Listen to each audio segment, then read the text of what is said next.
ನಮ್ಮ ಪಕ್ಷ ಸಂಘಟನೆ ಮಾಡೋದಕ್ಕೆ ನನಗೆ ಕೊಟ್ಟಾಗಿನಿಂದ ಯಾವುದೇ ಒಂದು ಕಾರ್ಯಕ್ರಮವನ್ನು ಬಿಡದೆ ಎಲ್ಲ ಕಾರ್ಯಕ್ರಮಗಳನ್ನು ಯಶಸ್ವಿಯಾಗಿ ನಿಮ್ಮೆಲ್ಲರ ಸಹಕಾರದೊಂದಿಗೆ ಮಾಡ್ತಾ ಬರ್ತಾ ಇದ್ದೀನಿ.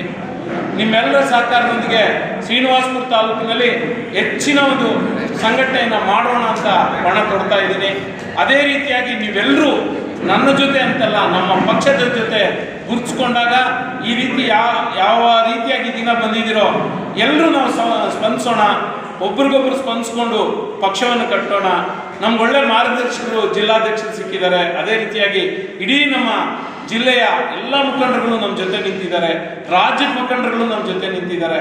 ನಾವು ಪಕ್ಷವನ್ನು ಯಾವ ರೀತಿಯಾಗಿ ಸಂಘಟನೆ ಅಂದರೆ BJP ಇದೇ ಇರಲಿ, ನಾವು ಗೆಲ್ಲೋ ಒಂದು ಶಕ್ತಿಯನ್ನು ತರೋಣ ಅನ್ನೋದನ್ನು ನಾವು ಹೆಚ್ಚಿನ ಒಂದು ಕಾರ್ಯಕರ್ತರನ್ನ ಸೃಷ್ಟಿಸೋಣ. ಈಗ ಬಂದಿರ್ತಕ್ಕಂಥವರು ಪ್ರತಿ ಊರಿಗೆ ಒಬ್ಬೊಬ್ಬ ಮುಖಂಡರು, ನೀವು ಹೇಳಿದ ದಾರಿನೇ ಬರುತ್ತೆ. ಸರ್ಕಾರ ನಮ್ಮದು ನಾಳೆ ಬಂದೇ ಬರುತ್ತೆ. ರಾಜ್ಯದಲ್ಲಿ ನಮ್ಮದೇ ಸರ್ಕಾರ ಇರುತ್ತೆ, ಕೇಂದ್ರದಲ್ಲಿ ನಮ್ಮದೇ ಸರ್ಕಾರ ಇರುತ್ತೆ. ಈಗ ನಮ್ಮ ಸರ್ಕಾರ ಕೇಂದ್ರದಲ್ಲಿರ್ತಕ್ಕಂಥ ಸರ್ಕಾರದ ಉಪಯೋಗಗಳನ್ನ ನಮ್ಮ ರಾಜ್ಯ ಸರ್ಕಾರ ಪಡ್ಕೋತಾ ಇಲ್ಲ.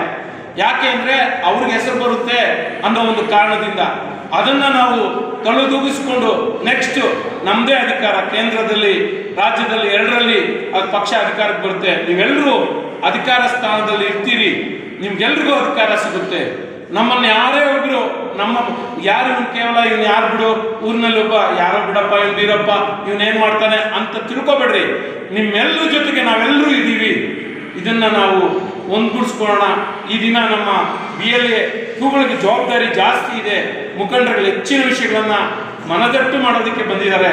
ಇನ್ನೂ ಬರಬೇಕಾಗಿರ್ತಕ್ಕಂಥ ಮುಖಂಡರುಗಳು ಡಾಕ್ಟರ್ ವೇಣುಗೋಪಾಲ್ ಅವರು ಬರಬೇಕಾಗಿತ್ತು, ನಮ್ಮ ನಂದೀಶ್ ರೆಡ್ಡಿ ಅವರು, ನಮ್ಮ ಮೇಡಮ್ ಅವರು ಬರಬೇಕಾಗಿತ್ತು.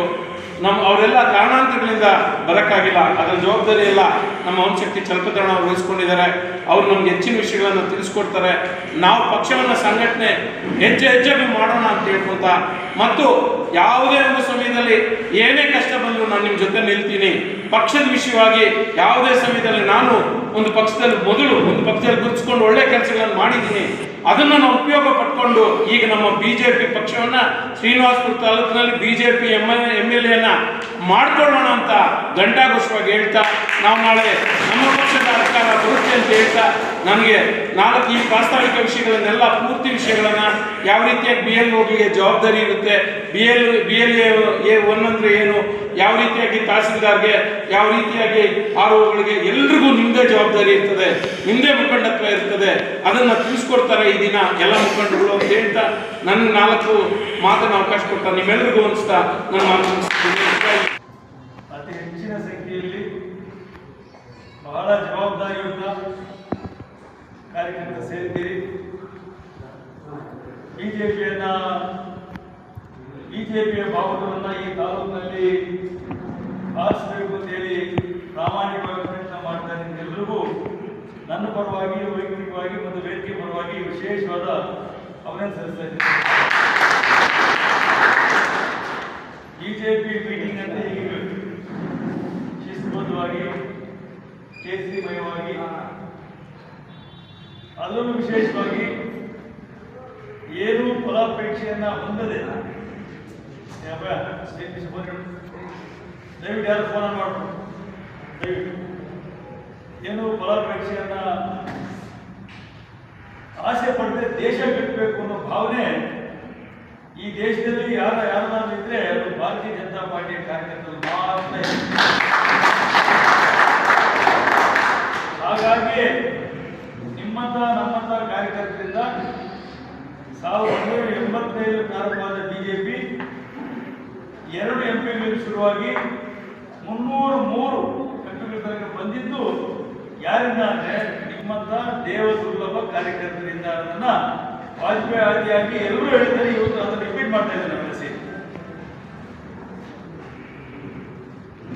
BJPಗೆ ಒಂದ್ ಕಡೆ ಅಧಿಕಾರದ ಹಂಬಲಕ್ಕಿಂತ ಹೆಚ್ಚಾಗಿ ದೇಶವನ್ನು ಕಾಪಾಡಬೇಕು ಅನ್ನೋದು ಮೊದಲ ಆದ್ಯತೆ. ಹಾಗಾಗಿ ನಮ್ಮ ರಾಷ್ಟ್ರ ಮೊದಲು, ಪಕ್ಷ ಎರಡನೇದು, ವೈಯಕ್ತಿಕ ವ್ಯವಸ್ಥೆ ಮೂರನೇದು. ಅಂದ್ರೆ ನನಗೇನು ಸಿಗುತ್ತೆ ಅನ್ನೋ ಭಾವನೆ ಕೊನೆಯದು. ನನ್ನ ಪಕ್ಷಕ್ಕೆ ಅನುಕೂಲ ಆಗುತ್ತೆ ಅನ್ನೋದು ಎರಡನೇದು. ಆದರೆ ನನ್ನ ಮತ್ತು ಪಕ್ಷದಿಂದ ದೇಶಕ್ಕೆ ಅನುಕೂಲ ಆಗುತ್ತಾ ಇಲ್ವಾ ಅಂತ ಗೊತ್ತಿಲ್ಲ. ಹಾಗಾಗಿ ನಮ್ಮದು ರಾಷ್ಟ್ರ ಮೊದಲು, ರಾಷ್ಟ್ರ ಭಕ್ತರ ಪಾರ್ಟಿ. ಇಲ್ಲಿ ಯಾರೋ ದೊಡ್ಡ ದೊಡ್ಡ ವೈಟ್ ಬಟ್ಟೆ ಹಾಕೊಂಡು, ದೊಡ್ಡ ದೊಡ್ಡ ಕಾಂಟ್ರಾಕ್ಟ್ ಮಾಡಿಕೊಂಡು, ದೊಡ್ಡ ದೊಡ್ಡ ಪಕ್ಷಗಳ ನಾಯಕರಾಗಿ ಯಾವ ರೀತಿ ಬಿಹೇವ್ ಮಾಡೋದಕ್ಕೆಲ್ಲ ಗೊತ್ತಿದೆ. ಫೋನ್ ಆನ್ ಮಾಡೋಪ್ಪ, ಯಾರು ಫೋನ್ ಮಾಡೋದು?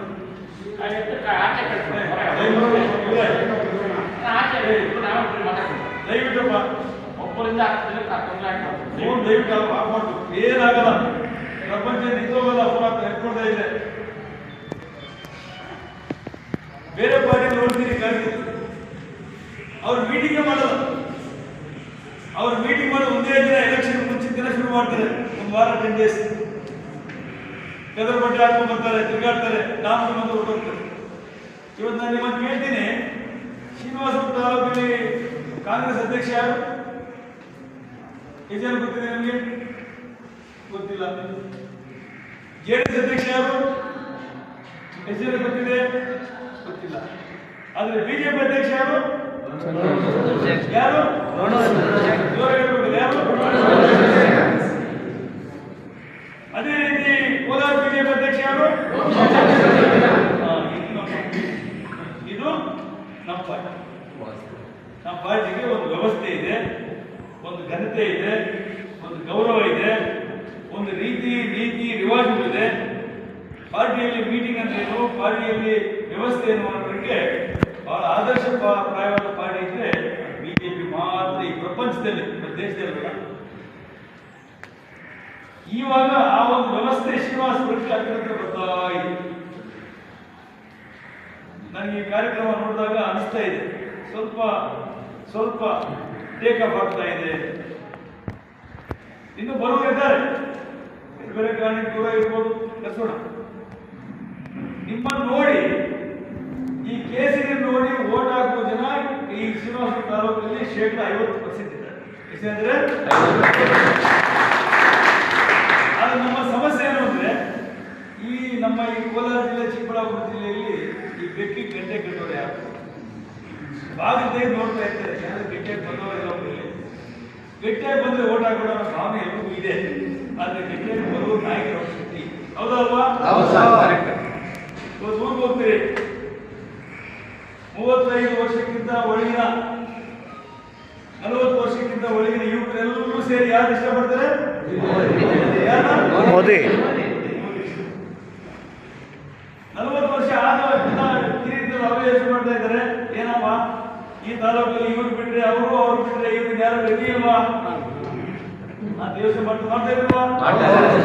ಹಾಗಾಗಿ ಇವಾಗ ಭೂಮಿ ಹದವಾಗಿದೆ. ಏನಾಗಿದೆ? ಭೂಮಿ ಹದವಾಗಿದೆ. ಬಿತ್ತನೆ ಮಾಡಕ್ಕೆ ಹಿಂದಿನಿಂದ ಎಲ್ಲ ಉತ್ಕೊಂಡ್ ಬಂದವ್ರೆ. ಲಕ್ಷ್ಮಣಗೌಡ ಆದಿಯಾಗಿ, ಬಿಜೆಪಿ ಶಿವಣ್ಣ ಆದಿಯಾಗಿ, ಯಾರ್ಯಾರು ಹಿಂದಿನಿಂದ ಎಲ್ಲರೂ ಉತ್ಕೊಂಡ್ ಬಂದವ್ರೆ. ಉತ್ಕೊಂಡ್ ಬಂದು ಇವತ್ತು ಒಂದು ಸ್ಟೇಜ್ ಬಂದಿದೆ. ಬಿತ್ತನೆ ಹಾಕೋದು ಮಾತ್ರ ಬಾಕಿ ಇದೆ ಅಲ್ವಾ?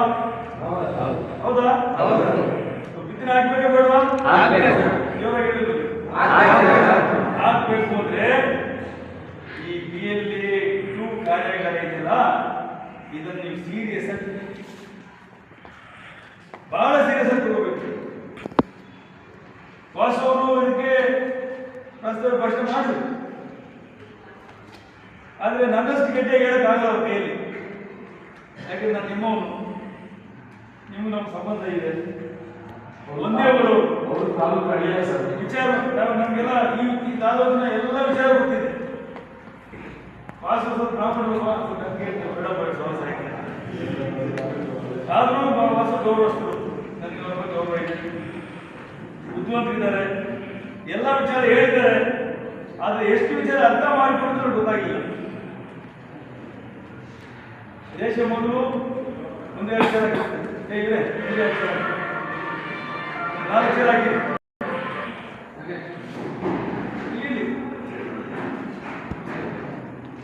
ಸೊ ದೇಶ ಮೊದಲು ಪಾರ್ಟಿ ಕಟ್ಟಬೇಕು, ಬಿಜೆಪಿಯನ್ನ ಶ್ರೀನಿವಾಸಪುರದಲ್ಲಿ ಕಮಲವನ್ನು ಅರಳಿಸಬೇಕು, ಅಳಿಸ್ಬೇಕಾದ್ರೆ ಈ BLA-2 ಕಾರ್ಯಕ್ರಮನ ಬಹಳ ಸೀರಿಯಸ್ ಆಗಿ ತಗೋಬೇಕು. ತಗೊಳ್ತೀರಾ? ಹೇಳ್ತಿರೋಣ. ನಾನು ನಿಂತ್ರನೇ ಧರ್ಮ ಪಕ್ಷದ ವ್ಯವಸ್ಥೆನ ನೋಡ್ಕೊಂಡು ಬಂದಂತ ನಿಮ್ಮಲ್ಲಿ ನಾನೊಬ್ಬ. ಅವಾಗ ಇಂದಿರಾ ಗಾಂಧಿ ಕೇಳ್ತಿರುತ್ತೆ ನಮ್ಮ ಪತ್ರಕರ್ತರ ಮಿತ್ರರು, ಯಾಕೆ ನೀವು BJP ಅವ್ರು ಕದಿಲ್ಲ ಅಂತ. ಅವಾಗ ಇಂದಿರಾ ಗಾಂಧಿ ಹೇಳ್ತಾರೆ, ಅದೊಂದು ಪಕ್ಷ ಇರ್ತೀವಿ, ಎಷ್ಟು ಜನ ಇದ್ದಾರಲ್ಲ, ಏನ್ ಮಾಡ್ತಾರೆ, ಯಾವ ಕಾಲಕ್ಕೆ ಅವ್ರು ಇದು ಮಾಡ್ಬೇಕು ಅಂತ ಅಂದ್ರೆ ಈ ಆಡಿಸ್ತಾ ಇರ್ತಾರೆ. ಇದೇ ತರ ಸಂಸತ್ತಲ್ಲಿ ಅಧಿವೇಶನ ನಡೀತಾ ಆಗ್ತದೆ. ಸ್ವಲ್ಪ ಕೇಳಿಸ್ಕೊಳ್ರಿ, ಯಾಕೆ ನಾವು ಬಿಜೆಪಿ ಕಟ್ಟಕ್ಕೆ ಬಂದಿರೋರು ನಾವೆಲ್ಲ. ಅಧಿವೇಶನ ನಡೀತಾ ಇರ್ತದೆ. ಅಧಿವೇಶನದಲ್ಲಿ ವಾಜಪೇಯಿ ಅವ್ರನ್ನ ಎಲ್ಲರೂ ನೋಡ್ಕೊಂಡು ನಗ್ತಾ ಇರ್ತಾರಂತೆ. 2 ಸೀಟ್ ಬಿಜೆಪಿ, ಗೊತ್ತಲ್ಲ, 350 ಸೀಟ್ ಕಾಂಗ್ರೆಸ್ ಬರ್ತಾ ಇದೆ. ತುಂಬಾ ನಡೀತಾ ಇರ್ತದೆ. ವಾಜಪೇಯಿ ಅವ್ರಿಗೆ ಮಾತಾಡಕ್ಕೆ ಅವಕಾಶ ಕೊಡ್ತಾರಂತೆ, ಕೇಳಿಸ್ತಾ ಇರ್ತಾರಂತೆ. ಗೊತ್ತಲ್ಲ, 10-15 ಜನ ಬಲಾಟೆ ಇದ್ರೆ ನಿಮಗೂ ಒಂದು ಕೆಲವರಿಗೆ ಅನುಭವ ಆಗಿರ್ತದೆ. ಜಾಸ್ತಿ ಜನ ಕಾಂಗ್ರೆಸ್ ಅವರು ಬಿಜೆಪಿ JDS ಅವರು ಇದ್ದಾಗ, ನಾವು ಒಬ್ಬನೇ ಇದ್ದಾಗ ನನ್ನ ಎಲೆಕ್ಷನ್ ಕೋಲಾರದಲ್ಲಿ, ನೀನೊಬ್ರು ಏನ್ ಮಾಡ್ತೀಯ ಕೋಲಾರದಲ್ಲಿ, ಬಿಜೆಪಿ ಕಟ್ಟಕ್ಕಾಗಲ್ಲ, ಎಷ್ಟು ಜನ ಒಬ್ಬೊಬ್ಬರೇ ಓಡಾಡ್ತೀವಿ ಅಂತ. ನಾವು ಮುಂದೆ ದಿವಸ ಕಟ್ತೀರಪ್ಪ ಪಕ್ಷ ಅಂತ ಹೇಳ್ತೇವೆ. ಅದನ್ನ ಬಾಯ ಆ ಕಾಲದಲ್ಲಿ ಎಷ್ಟು ನೋಯಿಸ್ಕೊಂಡು, ಎಷ್ಟು ಏಟು ತಿಂದು, ಎಷ್ಟು ಅವಮಾನ ಪಡ್ಕೊಂಡು ಪಕ್ಷ ಕಟ್ಟಿದ್ದಾರೆ. ವಾಜಪೇಯಿ ಹೇಳ್ತಾರಂತೆ, ಆಯ್ತು ಇವತ್ತು ದಿವಸ ನೀವು ನಗಿತಾ ಇದ್ದೀರಿ, ಮುಂದಿನ ದಿವಸ ನಾವು ನಗ್ತೀರಿ, ದೇಶ ಆಡ್ತೀರಿ, ಕತ್ಲೆ ಕವಿತದೆ, ಸೂರ್ಯ ಬರ್ತಾನೆ, ಕಮಲ ಹರಡ್ತದೆ, ಅಂಧೇರ ಚಟೇಗ ಸೂರಜ್ ನಿಕ್ಲೇಗ. ಅಂಧೇರ ಚಟೇಗ ಅಂದ್ರೆ ಕತ್ತ ತೆಗೆಯೋದು, ಸೂರಜ್ ಅಂದ್ರೆ ಸೂರ್ಯ ಬರ್ತಾನೆ, ಕಮಲ್ ಕೇಳಾಗ ಅಂದ್ರೆ ಕಮಲ ಹರಿಸ್ತದೆ ಅಂತ. ಅಂದ್ರೆ ಈ ಮಾತನ್ನ ನಾವೇನು 150 ಜನ ಕೂತಿದ್ರಿ, ನಾವು ಎದುರ ಮೇಲೆ ಹಾಕೋಬೇಕು. ನೀವು ಸಾಮಾನ್ಯ ಕಾರ್ಯಕರ್ತರಲ್ಲ. ನಿಮ್ಮಲ್ಲಿ ಯಾರೋ ಒಬ್ಬ ವಾಜಪೇಯಿ ಇದ್ದಾರೆ, ನಿಮ್ಮಲ್ಲಿ ಯಾರೋ ಒಬ್ಬ ಅದ್ವಾನಿ ಇದ್ದಾರೆ, ನಿಮ್ಮಲ್ಲಿ ಯಾರೋ ಒಬ್ಬ ನರೇಂದ್ರ ಮೋದಿ ಇದ್ದಾರೆ, ನಿಮ್ಮಲ್ಲಿ ಯಾರೋ ಒಬ್ಬ ಅಮಿತ್ ಶಾ ಇದ್ದಾರೆ. ನಾವು ಅನ್ಕೊಂಡ್ರೆ ಮಾತ್ರ ಪಕ್ಷ ಕಟ್ಟಕ್ಕಾಗೋದಿಲ್ಲ. ಯಾರೋ ಬಂದು ನಮ್ಮನ್ನು ಲೀಡರ್ಸ್ ಮಾಡಲ್ಲ. ನನ್ನ ಮೇಲೆ 15 ಕೇಸ್ ಇತ್ತು, ಹೋರಾಟ ಮಾಡಿ ಒಂದು ಕೇಸ್ ಆಗ್ತಾ ಇದ್ರು, ನಾವೇ ಎದುರಿಸ್ಕೊಂಡ್ಬಂದೆ. ನಮ್ಮನ್ನು ನಾವು ಲೀಡರ್ ಭಾವಿಸ್ಬೇಕು. ಯಾರೋ ಬಂದು ನಮ್ಮನ್ನು ಲೀಡರ್ ಮಾಡ್ತಾರೆ ಅನ್ನೋದೇ ತಪ್ಪು. ನನ್ನ ವಾರ್ಡ್ಗೆ ನಾನು ಬಿಜೆಪಿ ಫಸ್ಟು, ಏನು ನಾನು ಬಿಜೆಪಿ, ನನ್ನ ಬೂತ್ ಬಿಜೆಪಿ, ನನ್ನ ಊರು ಬಿಜೆಪಿ, ನನ್ನ ಮನೆ ಬಿಜೆಪಿ, ನನ್ನ MLA ಬಿಜೆಪಿ, ನನ್ನ ಬೂತ್ ಮೆಂಬರ್ ಬಿಜೆಪಿ. ನಾನು ಓಟ್ ಹಾಕ್ತೀನಲ್ಲ, ಆ ಮೆಂಬರ್ ಯಾರು ಮಾಡ್ಕೋಬೇಕು ಫಸ್ಟ್ ನಾವು? ಯಾರನ್ನ ಬಿಜೆಪಿ ವ್ಯಕ್ತಿ ಮಾಡ್ಕೋಬೇಕು. ನನ್ನ ತಾಲೂಕ್ ಪಂಚಾಯತಿ ಮೆಂಬರ್ ಯಾರು ಮಾಡ್ಕೋಬೇಕು? ಬಿಜೆಪಿ ಮಾಡಬೇಕು. ಜಿಲ್ಲಾ ಪಂಚಾಯತಿ ಮೆಂಬರ್ ಯಾರು ಮಾಡಬೇಕು? MLA ಯಾರು ಮಾಡಬೇಕು? MP ಯಾರು ಮಾಡಬೇಕು? ನನ್ನ ಮನೆ ಏನ್ ಮಾಡಬೇಕು? ಇದು ಮಾತ್ರ ಬಿಜೆಪಿ ಕಟ್ಟಕ್ಕಾಗೋದು. ನೀವೆಲ್ಲ ಬಿಜೆಪಿ ಕಟ್ಟಾಗಿರು. ಮುಂದಿನ 2 ವರ್ಷಗಳಲ್ಲಿ, ಇವತ್ತು 2 ವರ್ಷಗಳಲ್ಲಿ ಬದುಕಿಕೊಳ್ಳ್ರಿ. ನಾವು ಹೇಳಿದ ಯಾವತ್ತು ಸೋಲಾಗದೇ ಇಲ್ಲ. ಖಂಡಿತವಾಗಿ ಬಿಜೆಪಿ ಅಧಿಕಾರಕ್ಕೆ ಬರ್ತದೆ. ನೀವು ಕೂಡ ಕಾಲ ಎತ್ತಿ ಇದೇ ಶ್ರೀನಿವಾಸಪುರ ಮುಖ್ಯ ರಸ್ತೆಗಳಲ್ಲಿ, ನಿಮ್ಮ ಹಳ್ಳಿಯ ಮುಖ್ಯ ರಸ್ತೆಗಳಲ್ಲಿ ಓಡಾಡುವಂತ ಕಾಲ ಬರ್ತದೆ. ಬರ್ತಿಕ್ಕೊಬೇಕು. ಆದ್ರೆ ಯಾವುದೇ ಪಕ್ಷದ ಜೊತೆ ಒಳ ಒಪ್ಪಂದ ಮಾಡ್ಕೊಂಡಿದ್ದಾಗ ಮಾತ್ರ ಆಗೋದು. ಒಳ ಒಪ್ಪಂದದಿಂದ ನಮ್ಮ ವ್ಯಕ್ತಿತ್ವ, ನಮ್ಮ ಪಕ್ಷಕ್ಕೆ ಹೇಳ್ಬಿಡ್ತದೆ. ನಾನು ಮುಂದೆ ಓಟ್ ಹಾಕ್ತೀನಿ, ಬಿಜೆಪಿ ಅಂತ ಟೇಬಲ್ ಹಾಕ್ತೀನಿ, ಏನೋ ನಾನು ನೋಟ್ ಮಾತ್ರ ಹಾಕ್ತೀನಿ, ಕೇಳ್ತೀನಿ ಓಟ್ ಹಾಕ್ತೀನಿ ಅಂತ. ಇವತ್ತು ಕೇರಳದಲ್ಲಿ ಒಂದು ಮುಸ್ಲಿಮು ಮಸೀದಿಯಲ್ಲಿ ಹೋಗ್ಬೇಕು, ಒಬ್ಬ ಹೆಣ್ಣುಮಗು MLA ಮಿತ್ರ ಹೆಣ್ಮಗು ಹೋಗ್ಬಿಟ್ಟು ಧೈರ್ಯವಾಗಿ ಮಸೀದಿಯಲ್ಲಿ ಹೋಗಿ ಓಟ್ ಕೇಳ್ತಾ ಇದ್ದಾರೆ. ತಪ್ಪೇನಂತೆ. ನಾನೇನೇನು ಒಂದು ಪ್ರದೀಪ್ ಈಶ್ವರ್ ವಿಷಯಕ್ಕೆ ಹೇಳಿದೆ, ದಾವಣಗೆರೆ ವಿಷಯಕ್ಕೆ ಬಂದಿದೆ ನೋಡಿ. ಇವತ್ತು ಅಲ್ಪಸಂಖ್ಯಾತರು ಕೂಡ ಬಿಜೆಪಿ ಕಡೆ ನೋಡ್ತಾ ಇದ್ದಾರೆ. ಯಾಕೆ ನೋಡ್ತಾ ಇದ್ದಾರೆ? ಕಾಂಗ್ರೆಸ್ ಓಟ್ ಬ್ಯಾಂಕ್ ಮಾಡ್ಕೊಂಡವ್ರೆ, ಯಾವುದೇ ರೀತಿ ಅಭಿವೃದ್ಧಿ ಕಾರ್ಯ ಮಾಡ್ತಾ ಇಲ್ಲ, ಯಾವುದೇ ರೀತಿ ಓಟ್ ಕೊಡ್ತಾ ಇಲ್ಲ. ಹೌದು, ನಾವು ಅಲ್ಪಸಂಖ್ಯಾತರ ಬಗ್ಗೆ ಸ್ವಲ್ಪ ಕೊಡ ಇರಲ್ಲ. ಯಾಕಂದ್ರೆ ಇಷ್ಟೆಲ್ಲ ಅಭಿವೃದ್ಧಿ ಬಿಜೆಪಿ ಕೊಡ್ತಾರೆ, ಓಟ್ ಹಾಕುವಾಗ ಮಾತ್ರ ಬಿಜೆಪಿ ಕಾಣಿಸಲ್ಲ ಅಲ್ವಾ? ನೀವು ಬಿಜೆಪಿ ಕಡೆ ಬಂದ್ರೆ ನಾವು ನಿಮ್ಮನ್ನು ನೋಡ್ತಾ ಇದ್ದೀವಿ, ನಾವು ನಿಮ್ಗೆ ಪಡ್ಕೊಂಡ್ರೆ. ಯಾಕೆ ಮೋದಿ ಅವರ ಅಭಿವೃದ್ಧಿ ಖಾತೆಗೆ ಯಾರನ್ನ ಬಿಟ್ಟು ಮಾಡ್ತಾ ಇದ್ರಾ? ಯಾವ ಒಂದು ಧರ್ಮಕ್ಕೆ ಮಾಡ್ತಾ ಇದ್ರಾ? ಈ ದೇಶಕ್ಕೆ ಮಾಡ್ತಾರೆ ಮೋದಿ ಅವರು. ಇಂಥ ಧರ್ಮಕ್ಕೆ ಮಾತ್ರ ಮಾಡುವಂತ ಒಂದು ಅಭಿವೃದ್ಧಿ ಕಾರ್ಯ ನೆರವೇರಿ ಕಾಂಗ್ರೆಸ್ ನೀವು ಮಾಡ್ತಾ ಇದ್ದೀರಿ. ಸಿದ್ದರಾಮಯ್ಯ ಪ್ರತಿ ಸತಿ ಬಂದಾಗ ಅಲ್ಪಸಂಖ್ಯಾತರ ಓಲೈಕೆ ಅಂತ ಮಾಡ್ತಾರೆ. ನಮ್ಮ ಪಕ್ಷ ಯಾವತ್ತೂ ಅಷ್ಟೇ ಕಟ್ಟ ಕಡೆಯ ವ್ಯಕ್ತಿಗೂ ನಮ್ಮ ಎಲ್ಲ ಸವಲತ್ತು ಸಲ್ಲಿಸಬೇಕನ್ನೋದೇ ನಮ್ಮ ಮೂಲ ಉದ್ದೇಶ, ಸಿದ್ಧಾಂತ. ಆ ಸಿದ್ಧಾಂತದ ಅಡಿಯಲ್ಲಿ ಬಿಜೆಪಿ ನಿಂತಿದೆ. ಮೊದಲು ನಮಗೆ ದೇಶ ಮೊದಲು, ಪಕ್ಷ ತದನಂತರ. ಈ ಸಿದ್ಧಾಂತ ಇದರಂತ ಏಕೈಕ ಪಕ್ಷ ಆಗಿದ್ರೆ ಅದು ಬಿಜೆಪಿ. ಇವತ್ತು ಕಮ್ಯುನಿಸ್ಟ್ ಪಾರ್ಟಿ ಚೈನಾದಲ್ಲಿ ಹೈಯೆಸ್ಟ್ ಇತ್ತು, ಪ್ರಪಂಚದಲ್ಲೇ ಫಸ್ಟ್ ಇತ್ತು. ಇವತ್ತು ಅದನ್ನ ಮುನ್ನುಗ್ಗಿ ಇಡೀ ಪ್ರಪಂಚಕ್ಕೆ ಏಕೈಕ ಸಂಘಟನೆ ಅದು ಬಿಜೆಪಿ ಇದೆ. ಆ ಬಿಜೆಪಿಯ ಕಾರ್ಯಕರ್ತರ ಬಂಧುಗಳು ನಿಮಗೆ ಗೊತ್ತಿರೋದು ಸಮಯ. ಹೌದು, ನಿಮ್ಮೂರಲ್ಲಿ ಏನೋ ಸ್ವಲ್ಪ ಕಡಿಮೆ ಇರ್ಬೋದು, ಅದು ನಿಮ್ಮೂರಲ್ಲಿ ನೀನು ತಾನೇ ಪ್ರಥಮ ಬಿಜೆಪಿಗೆ. ನಾನು ಬಿಜೆಪಿ ಗಟ್ಟೆ ಹೇಳ್ರಿ, ಸ್ವರ ಕಮ್ಮಿ ಮಾಡಬಾರ್ದು, ಕಮ್ಮಿ ಆಗ್ಬಾರ್ದು. ಕಟ್ಟಾಡಿದವರೇ ಕಟ್ಟೋರು, ಎಷ್ಟೋ ಜನ ಲಕ್ಷ್ಮಣಗೌಡರು, ನಮ್ಮ ಶಿವಣ್ಣವರು, ನಾರಾಯಣಣ್ಣವರು, ನಮ್ಮ ಎಲ್ಲ ಲೀಡರ್ಸು, ನಾಗಭೂಷಣ್, ಸುತ್ತೂರು ಚಪ್ಪತಿ ಅವರೆಲ್ಲ ಹೇಳಿ ಒಬ್ಬ ಅಧ್ಯಕ್ಷ ನಮ್ಮ ನಾರಾಯಣಸ್ವಾಮಿ ಕೂತಿದ್ದಾರೆ. ದೈವ ಹೇಳ್ತಾರೆ ನಾನು ಇಲ್ಲೆಲ್ಲ ನಾರಾಯಣಸ್ವಾಮಿ ಇರಬೇಕು, ಸುತ್ತೂರು ಒಬ್ಬ ಅಧ್ಯಕ್ಷರಿದ್ರೆ ಅಲ್ಲೆಲ್ಲ ನಾ ಪ್ರತಿ ಬೂತ್ ಕೂಡ ಬೂತ್ ಅಧ್ಯಕ್ಷರು ಮಾಡಿದ್ದೆ. ನನಗೆ ಗರ್ವ ಆಯಿತು. ಮೊನ್ನೆ ನಾನು ಇದಕ್ಕೆ ಹೋಗಿದ್ದೆ, ನಮ್ಮ ಕಲ್ಲಕ್ಕೆ ಹೋಗಿದ್ದೆ, ಯಾವುದು ಕಾಕಿನಾಡಕ್ಕೆ ಹೋಗಿದ್ದೆ. ಹೇಳಿದ್ರು ನನಗೆ ಬಂದು ಕೂತಿದ್ದಾರೆ ಅವರೆಲ್ಲ, ಪ್ರತಿಯಲ್ಲಿ ಬಿಜೆಪಿ ಮಾಡಬೇಕು, ಪ್ರತಿ ಬೂತ್ ಬಿಜೆಪಿ ಮಾಡಬೇಕು. ಇಲ್ಲಿರೋ 150 ಜನ ಸಾಕು ಪಕ್ಷ ಕಟ್ಟಕ್ಕೆ. JDS ಕಾಂಗ್ರೆಸ್ ಅವರು ಇಷ್ಟು ಸಭೆಗಳು ಮಾಡಲ್ಲ, ಹೇಳ್ತಾ ಇದ್ರೆ ಅಣ್ಣ ಪಕ್ಷದ ಬುನಾದಿ ಇವತ್ತು. ಹಂಗಾದ್ರೆ ಇವ್ರಿಗೂ ನಾವು ಬುನಾದಿ ಹಾಕಿದ್ವಿ. ಆದ್ರೆ ಭಾರತೀಯ ಜನತಾ ಪಕ್ಷ ಬಂದಾದ್ಮೇಲೆ ಮೊದಲನೇ ಬಾರಿಯಾಗಿ SIR ಆಗ್ತಾ ಇರ್ತಕ್ಕಂಥ ನಾವು ಇದು 3ನೇ ಟರ್ಮ್. ನಮ್ಮ ಮೋದಿ ಅವರು ಪ್ರಧಾನಮಂತ್ರಿ ಆದ್ಮೇಲೆ 3ನೇ ಟರ್ಮ್ 3 ವರ್ಷ ಆದ್ಮೇಲೆ ಇವತ್ತು SIR ಅವಕಾಶ ಸಿಕ್ಕಿದೆ. ಈ ಮೊದಲು 2002ರಿಂದ 2005 SIR ನಡೆಸಿದ್ರು. ಆದ್ರೆ ನಾವೆಲ್ಲರೂ ಕೂಡ ಈಗ ಸ್ವಲ್ಪ ಸರಿಸುಮಾರು ಹೇಳಬೇಕು ಅಂತಂದ್ರೆ ನಮ್ಮ ಏಜ್ಗೆ ಒಂದು 10-12 ಜನ ಬಿಟ್ರೆ ಎಲ್ಲರೂ ಕೂಡ ನಾವು ಮತದಾರರಾಗಿದ್ದಾಗ ಒಂದಿಬ್ರು ಒಂದು 10 ಜನ ಬಿಟ್ರೆ ಏನೋ ಈಗ 25-26 ವರ್ಷ ಇರೋರು ಬಿಟ್ರೆ ಮಿಕ್ಕ ಎಲ್ಲರೂ ಕೂಡ ನಾವು ಮತದಾರರಾಗಿದ್ವಿ. ಆದ್ರೆ ನಮ್ಗೆ ಗೊತ್ತಿತ್ತಾ SIR ಆಯ್ತು ಅಂತ ಗೊತ್ತಾ? ಇಲ್ಲ, ಗೊತ್ತಿಲ್ಲ.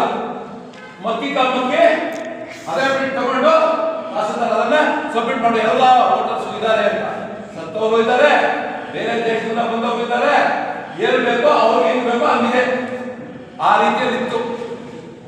ಆದ್ರೆ ಇವತ್ತು ಪರಿಷ್ಕರಣೆ ಆಗ್ಲೇಬೇಕು ಅಂತಕ್ಕಂಥದ್ದು ಅನೇಕ ಪಕ್ಷಗಳಿಂದ ಬಂದಿತ್ತು. ನಾವು ಅದನ್ನ ಭಾರತೀಯ ಜನತಾ ಪಕ್ಷ ಕೂಡ ಚುನಾವಣಾ ಆಯೋಗಕ್ಕೆ, ಕೇಂದ್ರ ಚುನಾವಣಾ ಆಯೋಗಕ್ಕೆ ನಾವು ಕೂಡ ಅರ್ಜಿ ಕೊಟ್ವಿ.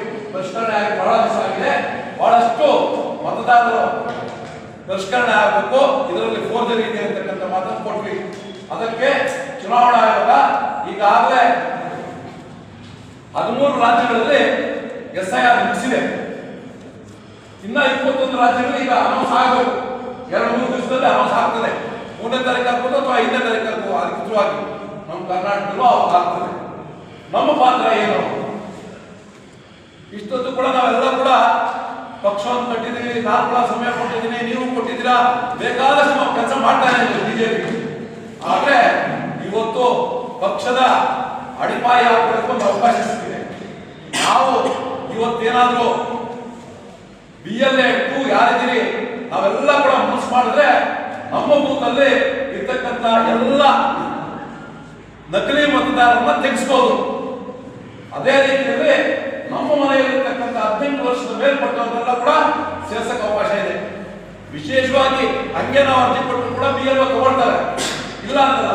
ಆದ್ರೆ BLA 2 ಯಾಕೆ ಅಧಿಕಾರ ಇದೆ ಅಂತಂದ್ರೆ ಒಂದು ರಾಜಕೀಯ ಪಕ್ಷವಾಗಿ BLO ಈಗಾಗಲೇ ನಮ್ಮ BLA 2ಗಳನ್ನ ಲಿಸ್ಟ್ ಮಾಡಿ ನಿಮ್ದೆಲ್ಲ ಲಿಸ್ಟ್ ಮಾಡೋಕೆ ತಾಲೂಕು ಆಫೀಸರ್ ಕೊಟ್ಟು ಸೀಲು ಸಿಗ್ನೇಚರ್ಸ್ ಹಾಕಿ ಅಧಿಕೃತವಾಗಿ ನೀವು BLA 2 ಆಗಿದ್ದೀರಿ. BLA 2 ಅಂದ್ರೆ ನಿಮ್ಗೆ ಅಧಿಕಾರ ಇದೆ. ಈಗ BLO 1 ಏನಿದೆಯೋ ಸೇಮ್ ಅಧಿಕಾರ ಇದೆ, ಆದ್ರೆ ನೀವು ಬರೆಯೋದಿಲ್ಲ ಅಷ್ಟೇ. ನೀವು ಹೇಳ್ಬೋದು, ಕಂಪ್ಲೇಂಟ್ ಮಾಡ್ಬೋದು, ಅವ್ರಿಗೆ ಕೆಲಸ ಮಾಡಿಸ್ಬೇಕು. ಅವ್ರ BLA 1 ನಾವು ಯಾವುದೇ ಕಾರಣಕ್ಕೂ ಕೂಡ ಜಗಳ ಮಾಡ್ಕೋಬೇಡಿ. ಬಹಳ ಆರ್ಗ್ಯುಮೆಂಟ್ ಇದ್ದಾಗ ನಾವು ಬದಲಾವಣೆ ಮಾಡಬೇಕು, ಮಾಡೋಕೆ ಅವಕಾಶ ಇದೆ. ಆದ್ರೆ 287 ಪುಸ್ತಕಗಳು ನಾವು ಬದಲಾವಣೆ ಮಾಡೋಕ್ಕಾಗತ್ತಾ? ದಿನ ಕೋರ್ಟ್ ಕಚೇರಿ ಹೋಗ್ಬೇಕಾಗುತ್ತೆ. SIR ಮುಗಿದೋಗುತ್ತೆ. ಏನು 3 ತಿಂಗಳು ಟೈಮ್ ಕೊಟ್ಟರೆ 90 ದಿವಸ, 90 ದಿವಸ ಇರ್ತದೆ. ಹಂತವಾಗಿ 4 ಹಂತಗಳಿದೆ. ಮೊದಲನೇ ಹಂತ ಈ ಕಾರ್ಯಕ್ಕೆ ಬಂದಿದೆ. ಯಾಕಂದ್ರೆ 4 ಅಂತ ಹೇಳೋದಿಲ್ಲ, ಮೊದಲನೇ ಹಂತ ಮಾತ್ರ ಹೇಳ್ತೀನಿ ನಾನು. ಯಾಕಂದ್ರೆ ಎಲ್ಲ ಒಪ್ಕೊಳ್ಳೋದು ಈಗೇನಪ್ಪ ಇದೇನೋ ದೊಡ್ಡ ಕೆಲಸ ಅಂತ ಅಂದ್ಕೊಂಡ್ಬಿಡ್ತೀವಿ. ಅದ್ರ ಮೊದಲನೇ ಹಂತ ಏನು ಅಂತಂದ್ರೆ ನಿಮ್ಮ ಕೈಗೆ ಮತದಾರರ ಪಟ್ಟಿ 2002ರಿಂದ 5 ಏನಾಗಿದೆ ಆ ಮತದಾರರ ಪಟ್ಟಿ ಕೊಡ್ತಾರೆ. ಕೊಟ್ಟಾಗ ನಾವು ಟ್ಯಾಲಿ ಮಾಡ್ಕೊಳ್ಬೇಕಾಗುತ್ತೆ. 2002ರಿಂದ 5 ಯಾರಿದ್ರು ಅವರೆಲ್ಲ ಕೂಡ ಯಥಾಸ್ಥಿತಿಯಾಗಿ ಇರ್ತಾರೆ. ಯಾವುದು ಕೂಡ ಬದಲಾವಣೆ ಆಗೋದಿಲ್ಲ.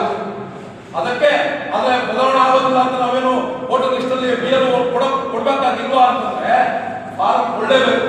ಅದ್ರ ಮಿಕ್ಕಿದ್ದೆಲ್ಲ ಫಿಲಪ್ ಆಗಿರುತ್ತೆ. ನಮ್ಮ ಡಾಕ್ಯುಮೆಂಟ್ ಕೊಡೋಷ್ಟಿಲ್ಲ. ಯಾವ ಡಾಕ್ಯುಮೆಂಟು? ಸ್ಕೂಲ್ ಸರ್ಟಿಫಿಕೇಟು ಅಥವಾ ನಿಮ್ಮ ಆಧಾರ್ ಕಾರ್ಡು ಇದು ಅವೆಲ್ಲ ಕೊಡ್ಬೇಕಾಗಿಲ್ಲ. ನಾವು ಕೊಡ್ಬೇಕಾಗಿರ್ತಕ್ಕಂಥದ್ದು ಒಂದು ನಮ್ಮ ಭಾವಚಿತ್ರ ಒಂದು ಕೊಡ್ಬೇಕಾಗತ್ತೆ. ಯಾಕಂದ್ರೆ ಈಗ ಹೊಸದಾಗಿ ನಾವು ಬದಲಾವಣೆ ಆಗಿರ್ತೀವಲ್ಲ, 20 ವರ್ಷದಿಂದ ಹೆಂಗಿರ್ತೀವಿ ಈಗ ಹೆಂಗಿರ್ತೀವಿ, ಅದಕ್ಕೆ ಒಂದು ಬದಲಾವಣೆ, ಒಂದು ಫೋಟೋ ಕೊಡ್ಬೇಕು. ಫೋಟೋ ಕೊಟ್ಟು ಫಾರಂ ಮೇಲೆ ಸಿಗ್ನೇಚರ್ ಹಾಕಲೇಬೇಕು. ಆ ಫಾರಂ ಅನ್ನ ನಾವು BLA ದಿನಕ್ಕೆ 50 ಪಡಿಬಹುದು. BLO ಹತ್ರ ಒಬ್ಬ BLO ಅವರು 50 ಫಾರಂ ಅನ್ನ ನಾವು ಪಡೆಯಬಹುದು. ಹೊಸ ಮತದಾರರನ್ನ 10 ಸೇರ್ಪಡೆ ಮಾಡಕ್ಕೆ ಅಧಿಕಾರ ಇದೆ ನಿಮಗೆ. ಹೊಸದಕ್ಕೆ ಫಾರಂ ಬರ್ತದೆ. ಆ ಫಾರಂ ಅಲ್ಲಿ ನಾವೆಲ್ಲ ಫಿಲಪ್ ಮಾಡಿ ಅವತ್ತು ಆಗೋ ಭಾವಚಿತ್ರವನ್ನು ಕೊಡಬೇಕು. ಅವರ ಏಜ್ ಸರ್ಟಿಫಿಕೇಟ್ಗೋಸ್ಕರ SLC ಮಾರ್ಕ್ಸ್ ಕಾರ್ಡ್ ಆಗಿರ್ಬೋದು ಅಥವಾ DL ಆಗಿರ್ಬೋದು ಅಥವಾ ನಮ್ಮ ಆಧಾರ್ ಆಗಿರ್ಬೋದು ಜೆರಾಕ್ಸ್ ಅನ್ನು ಕೊಡಬೇಕು. ಅದಕ್ಕೆ ಅಟ್ಯಾಚ್ ಮಾಡಬೇಕು. ಆಮೇಲೆ ಇಲ್ಲ ಅಂತಂದ್ರೆ ನಮ್ಮ ತಂದೆ ತಾಯಿ ಇಂಥ ಮತಗಟ್ಟೆಯಲ್ಲಿ 2005ರಲ್ಲಿ ನಾವು ಇಂಥ ಮತಗಟ್ಟೆಯಲ್ಲಿ ಇದ್ದೀವಿ ಅಂತಕ್ಕಂಥದ್ದನ್ನ ಅಲ್ಲಿ ಬರೀಬೇಕು. ಇಷ್ಟು ನಿಮಗೆ ಒಂದು ಸುವರ್ಣ ಅವಕಾಶ ಇದು. ಯಾಕಂದ್ರೆ ಮುಂದೆ ಗ್ರಾಮ ಪಂಚಾಯತ್ ಚುನಾವಣೆ ಬರ್ತದೆ. ಈ ಫಾರಂ ನೀವು ಎಷ್ಟು ಬೇಗ ನೀವು ಹೋಗಲಿಲ್ಲ ಅಂದ್ರೂ BLO ಹೋಗ್ತಾರೆ, ಮಾಡ್ಕೊಂಡು ಬರ್ತಾರೆ. ನಾವು ಅವ್ರ ಹತ್ರ ಮೊದಲೇ ಫಾರಂ ತಗೊಂಡು ಅವ್ರು ಹೋಗೋದ್ ಮೊದಲೇ ನಾವು ಮನೆಗೆ ಹೋಗಿ, ಅಕ್ಕ ನಿಮ್ಗೆ ನಿಮ್ಮ ಮನೆಯಲ್ಲಿ ಇಷ್ಟು ಕೊಟ್ಟಿದೆ, ಈಗ ಇನ್ ಯಾರು ಸೇರ್ಪಡೆ ಆಗ್ಬೇಕು, ಇನ್ ಯಾರು ಮಾಡ್ಬೇಕು, ನೋಡಕ್ಕ ಇದಕ್ಕೆಲ್ಲ ಸಿಗ್ನೇಚರ್ ಹಾಕ್ಬೇಕು, ಹಣ ಇದಕ್ಕೆ ಸಿಗ್ನೇಚರ್ ಹಾಕ್ಬೇಕು, ನೀವು ಒಂದು ಫೋಟೋ ಕೊಡ್ಬೇಕು. ನಾಳೆ ಎಲ್ಲ ಫೋಟೋ ಎಲ್ಲ ರೆಡಿ ಮಾಡ್ಕೊಳ್ಳಿ, ಈ ಫಾರಂ ಇಟ್ಕೊಳ್ಳಿ, ಇದಕ್ಕೆ ಒಂದು ಸಿಗ್ನೇಚರ್ ಹಾಕಿರ್ತೀನಿ, ನಾಳೆ ಮತ್ತೆ ಬರ್ತೀನಿ ಅಂತ ನಾಳೆ ಬಿಟ್ಕೊಂಡು 2 ದಿವಸ ಬಿಟ್ಕೊಂಡು ಹೋಗ್ಬೋದು ನಾವು. BLA 2 ಕಾರ್ಯಾಗಾರ ಅನ್ನೋ ಒಂದು ಸಭೆಗೆ ನಾವು ಇಲ್ಲೆಲ್ಲ ಸೇರಿದ್ವಿ. ಪ್ರತಿ ಬೂತ್ಗೆ ಒಬ್ಬೊಬ್ಬರು BLA 2 ಇರಬೇಕು. ಆ ಬೂತ್ ಲೆವೆಲಲ್ಲಿ ಬೂತ್ ಕಮಿಟಿ ಆಗಬೇಕು. ಆ ಬೂತ್ ಕಮಿಟಿಯಲ್ಲಿ ಏನು ಕೆಲಸ, ಇದೆಲ್ಲ ಏನಂದರೆ ಈಗ ನಮ್ಮ ಕೆಳಗಡೆ ಹೆಂಗಂದರೆ ಪ್ರಾಕ್ಟಿಕಲ್ ಆಗಿ ಈ ಬೂತ್ ಅಂದರೆ ಏನು, BLA 1 ಏನು, BLA 2 ಏನು. BLA 1 ಅಂದರೆ BLA 1 ಕೆಲಸ ನಮ್ಮಲ್ಲಿ ಯಾವುದು ಓಟ್ ಇರಲ್ಲ, ಓಟ್ ತಗ್ಸೋದು, ಓಟ್ ಸೇರಿಸೋದಾಗಲಿ, ಎಂಟೈರ್ ನಮ್ಮ BJP ಓಟ್ಸ್ ಏನೇನಿದೆ ಅದನ್ನು ಪ್ರೊಟೆಕ್ಟ್ ಮಾಡೋದಾಗಲಿ, ಮತ್ತು ಯಾರು ನಮಗೆ ಈ ಓಟಿಗೆ ನಮ್ಗೆ ಸೇರಿರಲ್ಲ ಅಂತ ಅವ್ರನ್ನ ತೆಗಿಯೋದಕ್ಕೆ ಎಲ್ಲದಕ್ಕೂ BLA 1 ಪವರ್ ಇರುತ್ತೆ. ಅವ್ರು ಯಾವುದೇ ಅರ್ಜಿ ಕೊಟ್ಟರು, ತಹಶೀಲ್ದಾರ್ ಅರ್ಜಿ ಕೊಟ್ಟರೆ ಅವ್ರು ಆ ಓಟನ್ನ ತೆಗಿಯೋದಕ್ಕೆ, ಸೇರಿಸೋದಕ್ಕೆ ಎಲ್ಲದಕ್ಕೂ ಅವ್ರಿಗೆ ಒಂದು ಪವರ್ ಇರುತ್ತೆ. ಅದ್ರ ಕೆಳಗಡೆ BLA 2 ಇರ್ತದೆ. BLA 2 ನೀವೇನಂದರೆ ನೀವು ಇಂಥದ್ದಿಲ್ಲ, ಇಂಥದನ್ನು ತೆಗೀರಿ, ಇಂಥದ್ದು ನಮ್ಮೂರಲ್ಲಿ ಇಂಥ ಓಟ್ ಬೇಡ, ಇಂಥದನ್ನು ಸೇರಿಸಿ ಅಂತ ನೀವು ಹೇಳಿದ್ರೆ ಅವ್ರು ಅದನ್ನು ಆ ಕೆಲಸ ಮಾಡ್ತಾರೆ. ಹಾಗಾಗಿ ಆ ಕಾರ್ಯಾಗಾರಕ್ಕೆ ನಾವು ಸೇರಿದ್ದೀವಿ. ಇನ್ನು ಜಿಲ್ಲಾಧ್ಯಕ್ಷರು, ನಮ್ಮ ವಿಭಾಗ ಸಹ ಪ್ರಭಾರಿಗಳಿದ್ದಾರೆ, ಎಲ್ಲ ಭಾಳ ಇದ್ರ ಬಗ್ಗೆ ಭಾಳ ವಿಚಾರವಾಗಿ ಇನ್ನು ಸುದೀರ್ಘವಾಗಿ ಆ ವಿಚಾರನ ನಿಮಗೆ ಎಲ್ಲ ಹೇಳ್ತಾರೆ. ಈಗ ತಾನೇ ನಮ್ಮ ಮಂಡಲಾಧ್ಯಕ್ಷರು ಭಾಳ ಉತ್ಸಾಹದಿಂದ ಹೇಳ್ತಾಯಿದ್ರು, ಏನೇ ಇರಲಿ ನಮ್ಮನ್ನು ನಾವು ಕಾಪಾಡ್ಕೋಬೇಕು, ನಾವು ಗಟ್ಟಿಯಾಗಿರಬೇಕು ಅಂಥೇಳಿ ಈಗ ತಾನೇ ಹೇಳಿದ್ರು. ನಾವು ಗಟ್ಟಿಯಾಗಿರಬೇಕು, ಮುಂದಿನ ದಿನಗಳಲ್ಲಿ ನಾವೇ MLA ಆಗ್ತೀವಿ, ನಮ್ಮದೇ ಸರ್ಕಾರ, ರಾಜ್ಯ ಸರ್ಕಾರ, ಕೇಂದ್ರದಲ್ಲಿ ನಮ್ಮದೇ ಸರ್ಕಾರ, ನಮ್ಮದೇ MLA ಆಗುತ್ತೆ. ಇದನ್ನೆಲ್ಲ ನಾವು ಮನಸ್ಸಲ್ಲಿ ಇಟ್ಕೊಂಡು ಗಟ್ಟಿಯಾಗಿ ನಾವು ಕೆಲಸ, ನಮಗೊಂದು ಗುರಿ ಇಟ್ಕೊಂಡು ಕೆಲಸ ಮಾಡ್ತಾನೇ ಇರಬೇಕು. ನಾವು ಅದಾಗುತ್ತೋ ಬಿಡುತ್ತೋ ನಮ್ಮ ಗುರಿ ಇಟ್ಕೊಂಡು ನಾವು ಕೆಲಸ ಮಾಡ್ತಾಯಿದ್ರೆ ನಾವು ಇವತ್ತಲ್ಲ ನಾಳೆ ನಾವು ಆ ಸ್ಥಾನಕ್ಕೆ ತರ್ತೀವಿ ಅನ್ನೋದು. ರಾಜಕೀಯ ಕ್ಷೇತ್ರಕ್ಕೆ ಬಂದಿರೋದು ನಾವು ಏನೋ ಒಂದು ಆಗಬೇಕು, ನಮ್ಮಿಂದ ಜನಕ್ಕೊಂದು ಸಹಾಯ ಆಗಬೇಕು ಅನ್ನೋ ಒಂದು ಉದ್ದೇಶ ಇಟ್ಕೊಂಡು ನಾವು ರಾಜಕೀಯ ಕ್ಷೇತ್ರಕ್ಕೆ ಬಂದಿರ್ತೀವಿ. ಈ ಥರ ನಾವು ಒಂದು ಒಳ್ಳೆಯ ಒಂದು ಗುರಿ ಇಟ್ಕೊಂಡು ಕೆಲಸ ಮಾಡಿದಾಗ 4 ಜನಕ್ಕೆ ನಾವು ಸಹಾಯ ಮಾಡೋಕ್ಕೂ ಆಗುತ್ತೆ, ನಾವು ಮೇಲೆ ಬರೋಕ್ಕಾಗುತ್ತೆ. ಅದೇ ರೀತಿ ಇನ್ನೊಂದು 2ನೇ ವಿಚಾರ ಏನಂದರೆ, ನಾಳೆ ನೋಡಿ ನಾವು ಇಷ್ಟು ಜನ ಈ ಒಂದು ಕಾರ್ಯಕ್ರಮ ಅಂದರೆ ನೋಡಿ, ಬೆಳಿಗ್ಗೆ 10 ಗಂಟೆಯಿಂದ ನಾವು ಈಗ ಕಾರ್ಯಕ್ರಮ ಎಲ್ಲ ಮುಗಿಯೋಷ್ಟೊತ್ತಿಗೆ 2 ಗಂಟೆ 3 ಗಂಟೆ ಆಗುತ್ತೆ. ಊಟ ಮಾಡಿ ಮನೆಗೆ ಹೋಗೋಷ್ಟೊತ್ತಿಗೆ ಅಲ್ವಾ. ನರೇಂದ್ರ ಮೋದಿಯವರು ಪ್ರತಿ ತಿಂಗಳು ಎಲ್ಲ ಕಾರ್ಯಕರ್ತರನ್ನು ಉದ್ದೇಶಿಸಿ, ಪ್ರತಿಯೊಬ್ಬ ಕಾರ್ಯಕರ್ತರನ್ನು ಉದ್ದೇಶಿಸಿ 3/4 ಗಂಟೆ ಅವರು ಮನದಾಳದ ಮಾತನ್ನು ಹೇಳ್ತಾರೆ. ಮನ್ ಕಿ ಬಾತ್ ಹೇಳ್ತಾರೆ. ಏನು ಹೇಳ್ತಾರೆ? ಆ ಸ್ಥಳೀಯವಾಗಿರ್ತಕ್ಕಂಥ ವಿಚಾರಗಳನ್ನ ಹೇಳ್ತಾರೆ. ಯಾರ್ಯಾರು ಈ ನಮ್ಮ ರಾಜ್ಯದಲ್ಲಿ ಏನು ನಡೀತಾ ಇದೆ, ದೇಶದಲ್ಲಿ ಏನು ನಡೀತಾ ಇದೆ, ಅಂತಾರಾಷ್ಟ್ರೀಯ ಮಟ್ಟದಲ್ಲಿ ಏನು ನಡೀತಾ ಇದೆ, ಅವ್ರ ಮನದಾಳದ ಮಾತನ್ನು 3/4 ಗಂಟೆ ಅವರು ಪ್ರತಿ ಬೂತಲ್ಲೂ ಮೋದಿಯವ್ರ ಮಾತು ಕೇಳಬೇಕು ಅನ್ನೋ ಒಂದು ವಿಚಾರ ಇಟ್ಕೊಂಡು ಅವ್ರು ನಮಗೋಸ್ಕರ 3/4 ಗಂಟೆ ಕೂತ್ಕೊಂತಾರೆ. ಆದರೆ ನಾವು 3/4 ಗಂಟೆ ಅವ್ರಿಗೋಸ್ಕರ ಸ್ಪೇರ್ ಮಾಡಬೇಕು. ನಾನು 1 ವರ್ಷ ಸ್ಕೂಲ್ಗೆ ಹೋಗಿದ್ದೀನಿ, ಲಾಸ್ಟಲ್ಲಿ ಎಕ್ಸಾಮ್ ಬರ್ದಿಲ್ಲ ಅಂದ್ರೆ ಮಾರ್ಕ್ಸ್ ಬರಲ್ಲ. ಇದು ಕ್ಲಿಯರ್ ಅಲ್ವಾ? ಒಂದು ವರ್ಷ ಎಲ್ಲ ಸ್ಕೂಲ್ ಹೋಗ್ಬಿಟ್ಟು ಎಕ್ಸಾಮ್ ರಜೆ ಹಾಕಿದ್ರೆ ಮಾರ್ಕ್ಸ್ ಬರುತ್ತಾ? ಹಂಗೆ ನಾವು 3 ಗಂಟೆ ನೋಡಿ 5 ನಿಮಿಷ ಫೋಟೋ ಅಪ್ಲೋಡ್ ಮಾಡಿಲ್ಲ ಅಂದ್ರೆ ವೇಸ್ಟ್, ನೋಡಿ ವೇಸ್ಟ್ ಆಗುತ್ತೆ.